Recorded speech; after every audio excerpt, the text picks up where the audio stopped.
Mega parents teachers meeting చూస్తుంటే సంక్రాంతి పండుగ ముందే వచ్చినట్లుగా ఉందని ఎమ్మెల్యే కోళ్ళ లలితకుమారి అన్నారు.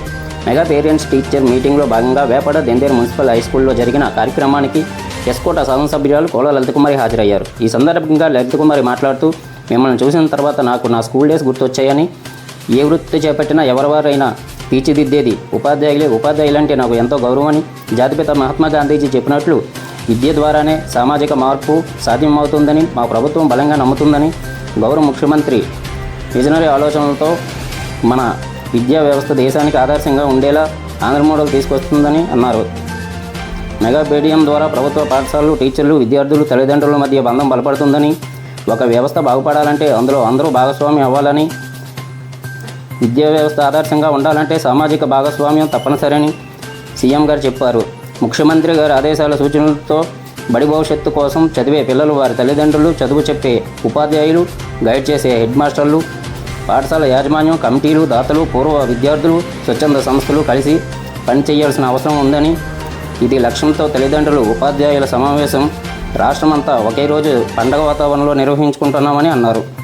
ఈ కార్యక్రమంలో శృంగవరపుకోట నియోజకవర్గ జనసేన ఇన్ఛార్జ్ ఉబ్బున సత్యనారాయణ, రాష్ట్ర గిరిజన శాఖ బోర్డు డైరెక్టర్ మాజీ ఎంపీపీ దాసరి లక్ష్మి, ప్రధాన కార్యదర్శి కొట్యాడ రమణమూర్తి, ఉపాధ్యక్షులు పోతుల వెంకటరమణ, మాజీ ఎంపీటీసీ నిర్జోగి అమ్మతల్లి నాయుడు, నియోజకవర్గ మహిళా అధ్యక్షురాలు ఉమ్మడి భారతి మరియు తెలుగుదేశం నాయకులు, ఉపాధ్యాయులు, తల్లిదండ్రులు, విద్యార్థులు తదితరులు పాల్గొన్నారు.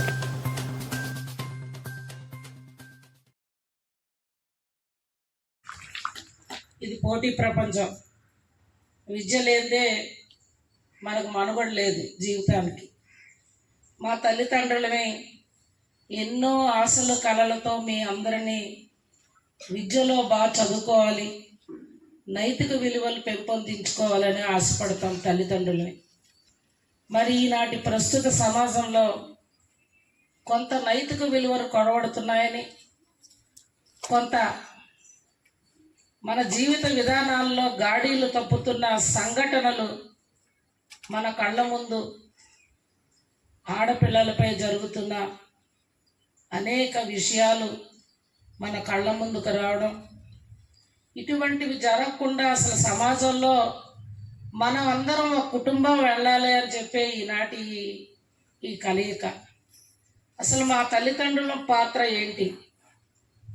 ఆ దశగా మీ అందరూ పిల్లలు మా తల్లిదండ్రులకి ఇచ్చే గౌరవాలు, లేకపోతే మీరు నడుస్తున్న నడవడికలు, ఈనాటి యువత ఆలోచనలో చూస్తే ఎన్నో వ్యసనాలకు బానిసలై వాళ్ళ భవిష్యత్తులు కూడా పాడు చేసుకుంటున్న సంఘటనలు, డ్రగ్స్, ఒక మాఫియాలు, వీటన్నిటిలో ఇవాళ ప్రధానంగా ఎక్కడ చిన్నారులు విద్యలో నష్టపోతారేమో అని, లేకపోతే మా తల్లిదండ్రుల మనోవేదన నాతో కలిపి మీరు ఎక్కడ జీవిత విధానాల్లో పక్కదారులకు వెళ్తారేమో అని, లేకపోతే విద్యలో ఎక్కడ వెనకబడిపోతారేమో అని, లేకపోతే ఇంకా విద్యా విధానాల్లో ఏవైనా నూతన ఒరవడిలకి మీ ద్వారా వచ్చే చక్కని మాటలు, మేము వాటిని